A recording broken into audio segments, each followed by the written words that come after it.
Hello everyone, my name is Winters and welcome back to this series of Star Trek Online Do's and Don'ts. In this episode we are going to talk about mixing weapon types. So what I'm going to do here is I'm going to open up my inventory, and as you can see I have a number of weapons already in my inventory. So the first thing we're going to talk about is the different types of weapons. So first of all, we have dual beam banks. Dual beam banks have a 90-degree firing arc and are a beam weapon, obviously. Then we have beam arrays. And beam arrays have a 250-degree firing arc and obviously fall under the category of beam. Then we have omnidirectional beam arrays, and they have a 360 firing arc, and also fall under the category of beams, as you would expect. Then we have the cannon types of weapons. We have dual heavy cannons, which have a 45-degree firing arc. Then we have normal cannons, which have a 180-degree firing arc. And then we have turrets, which have a 360-degree firing arc. Turrets are the 360 version of cannons. And we'll come back to that in a little bit. As you can see here, I have disruptors, and I also have polarons for some examples. Now, we're just going to stick with the fate. No, do you know what? We'll move down to the disruptor. No, we'll move down to Polaron, actually. I know why. So basically, if you take note here, the Polaron dual beam banks have a 90-degree firing arc, and they have 429.8 Polaron damage. Now, if we go to the beam array, which has a 250-degree firing arc, we can see that the damage output has gone down to 330.6 Polaron damage.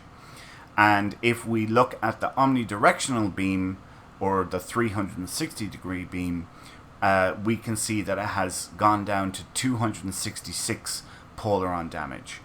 So basically, the smaller the firing arc, the higher the damage. The wider the firing arc, the lower the damage. And the same thing works with cannons as well. Dual heavy cannons have a 45-degree firing arc, and these ones have 476.1 Polaron damage. The cannons, the Polaron cannons, which have a 180-degree firing arc, has a lower damage output of 264.5 Polaron damage, and then the Polaron turrets have a 360-degree firing arc, and it's gone down to 165.3. Now, there are exceptions to every rule and certain circumstances when you would want to mix weapons. But generally, your build should always consist of either all beam weapons, but a mixture of any of the beam types. Or it should consist of cannons or any of the cannon types, including turrets. Generally, for escorts or tactical captains, if they're in an escort, you will go for dual heavy cannons, even though they have the smaller firing arc. That shouldn't be a factor with a small, fast, nimble ship like an escort. If it is a factor, then it's probably piloting that is the issue. But you would have dual heavy cannons up front, and you would have turrets in the back. That way you have both fore and aft weapons firing on your target. With beam boats, you would normally have dual beam banks up front, and or beam arrays up front with omnis in the back or beam arrays in the back.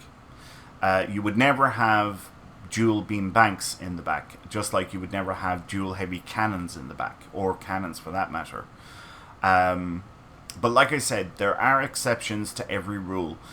Some of those exceptions might be the use of a particular trait, going maybe for a particular theme, or possibly the use of a set bonus from 2 or more pieces of gear.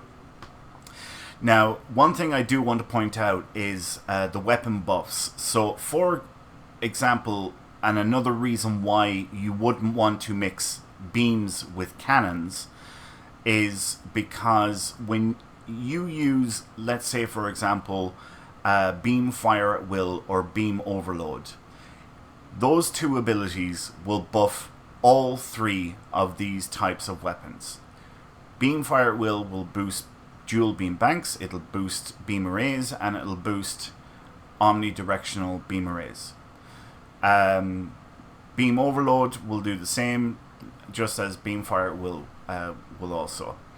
For cannons, the 2 abilities are cannon rapid fire and cannon scatter volley.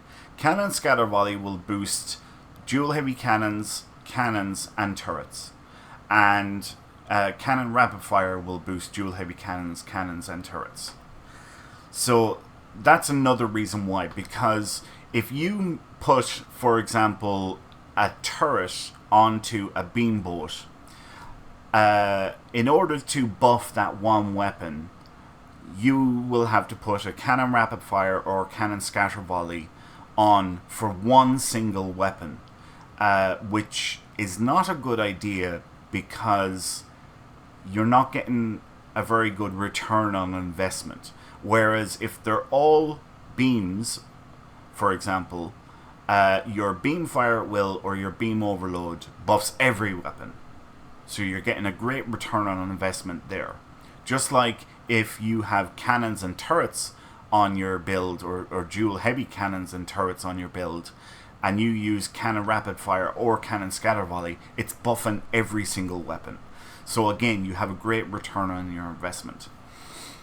So generally, you do not want to mix energy type or weapon types, and you do want to keep everything the same within the parameters that I've talked about and showed you guys here. Again, there are exceptions to every rule. Like I said, maybe you're going for a theme, in which case, you know, you might be looking to include a torpedo, but the same thing applies with the torpedo. In order to buff it, you're going to have to put either beam, do you hear me? You're going to have to put torpedo high yield or torpedo spread. And that's a big investment to you chew up one of your bridge officer abilities for a single weapon. Because there are not a huge amount of bridge officer abilities available on a ship. So you want to try and be as efficient as possible so that every single bridge officer ability is contributing to your build, but your entire build as much as is feasible. So the don'ts is do not mix weapon types, and the do's is always keep the same weapon types on your ship within the parameters that I've set out here. So these types of weapons altogether, or these types of weapons altogether. Yeah, that's pretty much it. If you have any questions on, you know, the exceptions to those rules, leave a comment below. Like I said already, maybe it's the use of a particular trait or a set bonus that you're going for, or maybe a theme that you're trying to achieve on your build. But generally, this is good practice. So yeah, if you have any questions, comments, feel free and leave them below, and I am more than happy to answer any questions that any of you might have. But do remember, there are exceptions to every rule. But it would be a bad idea to mix cannons and beams generally, because you're splitting your build there. Anyway, my name is Winters, and I will catch you next time. So until then, take care.